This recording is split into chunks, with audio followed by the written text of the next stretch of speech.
അത് ഞാനിപ്പോ PhD പഠിച്ചു തുടങ്ങിയിട്ട് ഒരു 5 കൊല്ലം കഴിഞ്ഞു. ഒരു 5 കൊല്ലൊക്കെ കഴിഞ്ഞു. ഒരു പഞ്ചവത്സര പദ്ധതി ആയിരുന്നു.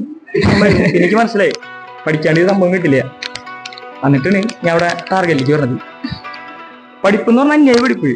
അതായത് കാലത്ത് 9 മണി മുതൽ വൈകുന്നേരം 9 മണി വരെ ടാർഗറ്റ് സോണിലുണ്ടാവും. എൻ്റെ വീട്ടിൽ പോയിട്ട് ക്വസ്റ്റ്യൻ പേപ്പർ ചെയ്യും. കാലത്ത് കണ്ടിട്ട് കുറച്ച് നേരം റിവിഷൻ ചെയ്യും. അതായത് ഓൾമോസ്റ്റ് പഠിപ്പ് തന്നെയായിരുന്നു. അത് കുറച്ച് നാളധികം ഉണ്ടായിരുന്നു. അതൊരു അങ്ങനത്തെ ഒരു പഠിപ്പിൽ തന്നെ എനിക്ക് കയറി പോരുള്ളൂ. പിന്നെ അങ്ങനെ ആ സമയത്ത് ഞാൻ ഒരു 4-5 എക്സാം വേണ്ടി ഞാൻ എഴുതിയില്ലായിരുന്നു.